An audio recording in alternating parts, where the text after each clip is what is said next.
junta building better Africa. September 2024 ndakubweretseraninso Boni Kalindo wa tsiku la lero, ndipo mkuluyi walankhula ndithu zinthu zambiri zimene zikukhudzana ndi kanchitidwe komwe akuchita president wathu komanso ngakhale Danu wakambamo ndithu zambiri kali pomwepo, ndipo tamverani.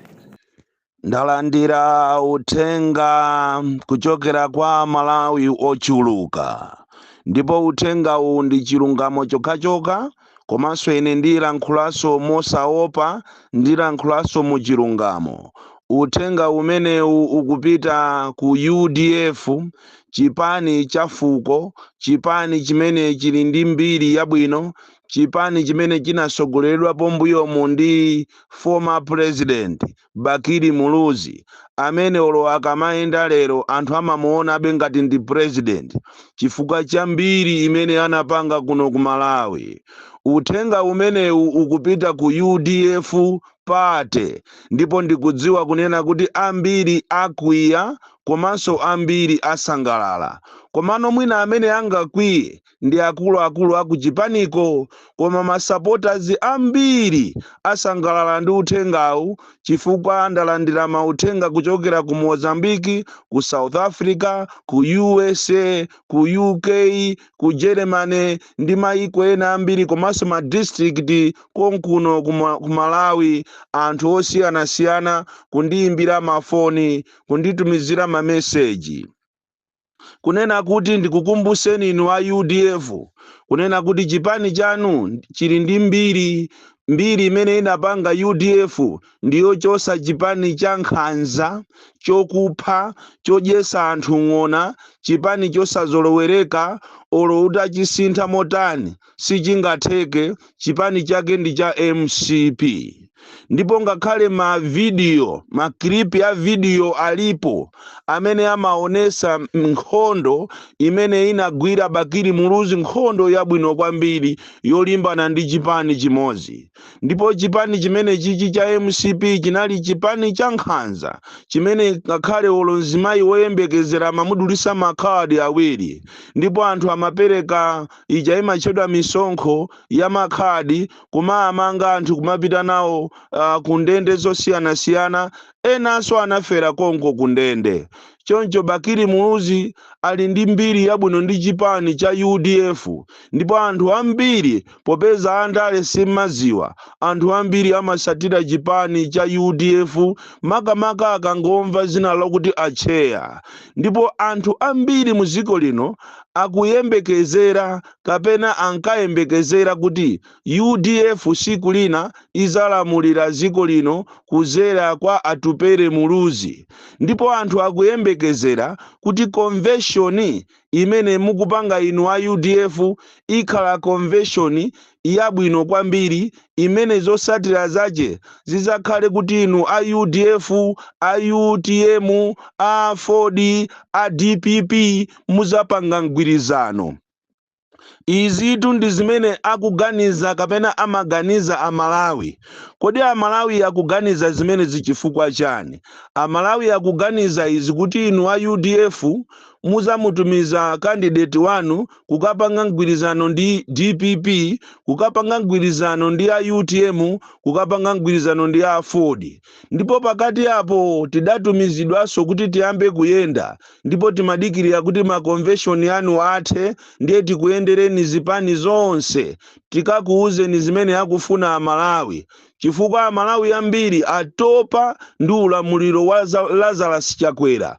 Ichi ndi chilungamo chake, wina afune asafune, wina akwiye asakwiye, koma anthu ambiri atopa ndipo sakufuna so ulamuliro uwu.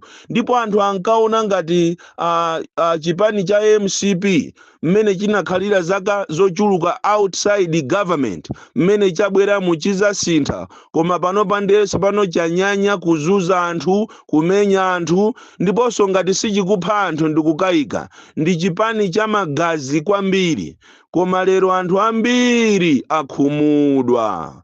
Anthu ambiri andiyimbira mafoni, atamva kunena kuti inu a UDF mwayitana a MCP ku convention yanu.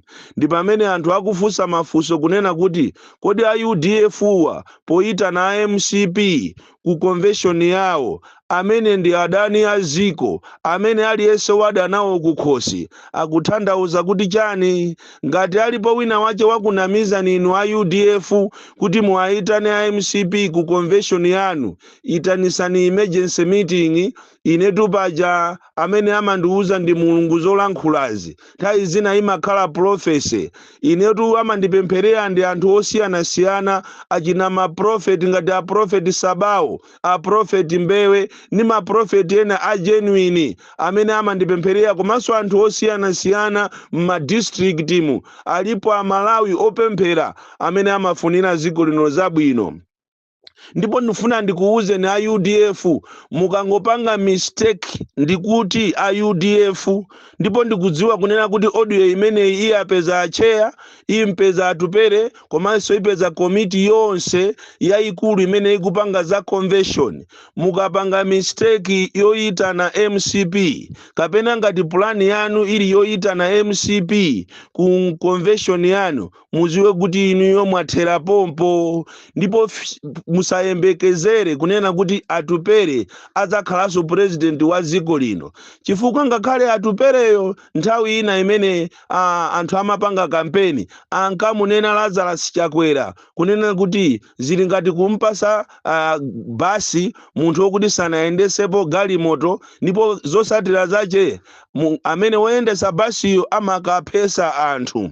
Ndipo kilipi imeneyi imayenda, paliso kilipi ina imene imaonesa acheya akumanena kuti MCP ndiyo yipa kwambiri. Lero ati inuyo mukupanga mgwirizano oyitanisa MCP ku convention yanu, kodi tu munthu sumayenda ndi chigawenga? Munthu ngati anakuphera bambo wako, anakuphera mayi yako, sungayende naye. Koma lero anthu ambiri adabwa kuopsa kudabwa kunena kuti kodi mbiri imeneyi ndiyoona kapena siyoona. Ndikudziwa kuti mukhonza kukana kunena kuti sizoona kuti inu mwayitanisa MCP, koma zili ngati mimba. Munthu akamakana mimba imakula, ndipo ikakula imaoneka. Izinso muziwe kuti masiku anu opita ku convention yasala ochepa kwambiri. Ndipo inu aya UDF mukangoyitana MCP, Amalawi andiuza kunena kuti ati akhumudwa koopsa. Chifukwa Amalawi zimene amayembekezera kuti kuima ukuku atupere, ku DPP kuimaso candidate ngati Arthur Peter Mutharika, ku UTM anthu akuyembekezeraso candidate wamphamvu, monga mene ndakhala ndikunenera kuti monga mene alili ngati Mary Chilima. Anthu akuyembekezera ku afford kuti kuima Enoch Chihana. Anthu iniyo ndi amene ziko likukudikirirani, koma soka ilo ili ndi ziko lolozedwa, ziko lotembereredwa, limene andale simaona pasogolo, mmangoona zanu zokha osaganizira za anthu. Anthu ndi okwiya, ndipo mukangopanga mistake imeneyo, mwana ameneyo atupereyo sogolo lathera pompo.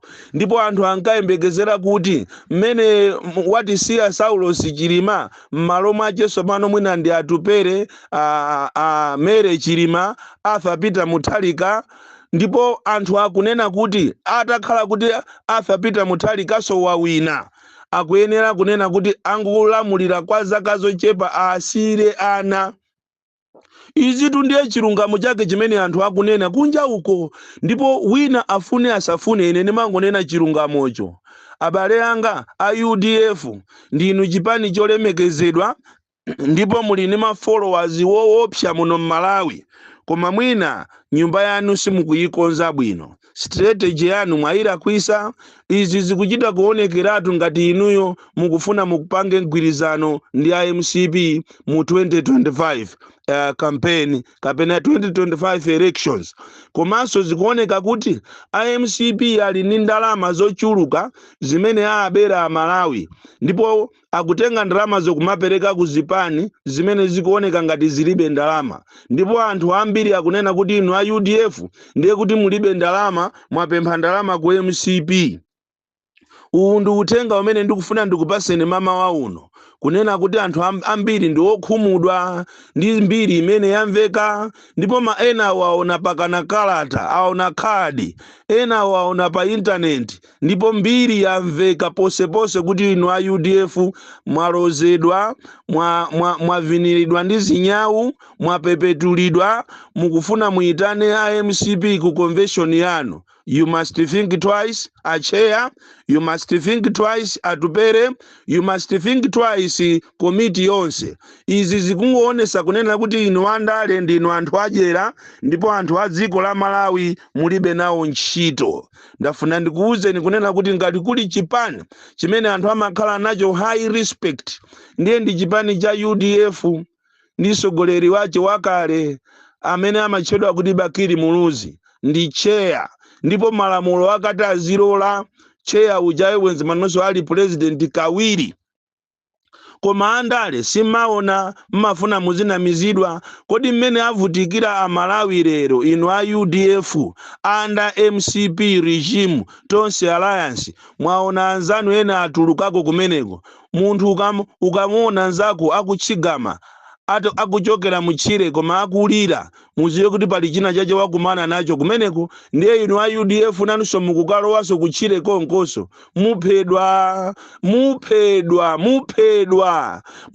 mufera zaeni. Inu a UDF mufera zaeni. Mmene Malawi alili lero siziona kuti inu a opposition iso mungamapiteni kumakapanga ubwenzi ndi MCP. Kodi ife anatiloza ni ndani? Chipani chimene amayembekezera Malawi, chimene hope ya Malawi inali UDF, UTM, DPP ndi Afford, lero simukugwirizana. Mukufuna aliyense akhale president basi. Mukungofuna basi muziyenda mmagali moto. Osachita consider mavuto amene akukumana ndi anthu. Abale anga ndikufuna ndikuwuzeni, olo mutapita ku Eastern Region, olo mutapita ku Northern Region, olo mutapita mwachakwera momo umene akuwapasa anthu aje ma 1 million iwo, antukula pakhomo, mukamva chisoni. Mukamva chisoni, ndipo anthu anja ino andale ndino anthu adyera. Kutero kuposa jera pompano ma MP 9 amu DPP akukalowa mu chipani cha MCP. MCP yomwe ija ikunena kuti ija ndiyo ipa ija, koma tikudabwa kuti because of the power of money, fame, anthu ambiri akukalowa mu chipani choyipacho. Ndipo sitikudziwa kuti Amalawi ifeyo tinabadwa bwanji. Chipani ichi chokuba ino taona nizolo jatango chizuzula za nkhani za matogeti anathamangira kukatenga injunction. Amene aja ni mafilimu okauka mafilimu akufuna aziba ndalama. Ndipo ngati kunali chipani chimene anthu akuchiyembekezera kumbali yochita promote democracy, kusunga ulamuliro wabwino, kuwapanga anthu kuti azimva kukoma, ndiyetu ndi cha UDF. Koma lero a UDF mwalozedwa, a DPP mwalozedwa, a UTM mwalozedwa, a Ford mwalozedwa. That is why you are not helping the people. Anthu akukuzani kuti anthu awa akufuna kubera zisankho, koma inu muli vyende. Kuteko chimene mufuna inu muzichuka azitana kuti His Excellency the President achupere Muluzi. Basi tu ndi zimene mukufuna. Simukufuna kuti muzichuka bwino koma mosapota anthu azikutemererani bwino. Inu zona mungakaitana MCP. It only shows kunena kuti clearly shows kunena kuti inuyo mukufuna muzapange mgwirizano. Akusankheni mukhale so vice president kapena running mate wachakwera 2025. Ndekuli munoti mutuuze Amalawi asakavote, chifukwa kukavotaso Amalawi ndekuti ndikuwaitanira kujahena. Ndipo Amalawi akuzunzika kupsha. Amalawi anthu a pension akuzunzika, maziphunzisi akuzunzika, ma promotion ya maziphunzisi akupangidwa mwachinsisi, malo kuti apangidwe pa district level akupangidwa ku Lilongwe. Zija ankanena kuti ma reforms aja zatha, sopano akutanga na abale awo akuachita line ngati Mphalombe, Muchirazulu, Mblantyre, mulanje Pyolo akutenga azibale awo kuti akalembe ntchito ncholinga kuti 2025 azathandizire kubera zisankho. Kodi Malawi azasintha liti? Uku ndikulira kwa Malawi. Malawi azasintha liti? Ena ndi awa agwirizana ndi mwanawo kuti akaberi koma Ireland. And I want to tell you, the German ambassador, that Malawi is one of the poorest countries. Our economy is very poor and we have resources that we rely on. Should your people try to come, you must tell them that Malawi is poor and the people are angry after hearing the news that one of your friends are trying to connive with thieves to buy Likoma. You must tell them that we are angry, and if they try and do that, try and come and buy dubiously Likoma Island, we will kill them. We will tell our forefathers, our mothers, we will tell them to come and kill you. And this is serious. We'll go to the mountains. We'll go to get help where we believe we'll get help. But Germany must be careful. You must tread carefully. You must tell your people not to connive with Chakwera because they want to steal from Malawians. This is a serious statement I'm making this morning to the German ambassador and your people and the president of Germany, that we know that some thieves in Malawi, some leaders are connived with you. And in fact, he came there some weeks ago, last month. He came there to make the deal. He pretended as if he went for a bicycle ride.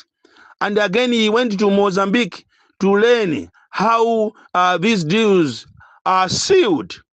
So you must take this message. The message to the German ambassador is that Malawians are not happy that you want to buy, your country want to buy, or some of your people want to buy part of Malawi. This is a sovereign country and we are independent and we know how to defend ourselves. Boni Kalindo, the DC, mwana wopsya kwambiri, the most deadly and dangerous child from Jeza Village, Tiye Mabuka, Box 76, Mulanje, Malawi, Southern Africa. Ngakhale Yesu amen. Anakwapula anthu muchalichi, anamenya mastonda, anamenya mambama, akupanga zinthu zopusa. Inunso andale siku lina mudzatibulidwa kopsa ndi anthu a Malawi ofira. Club Junta, building better Africa.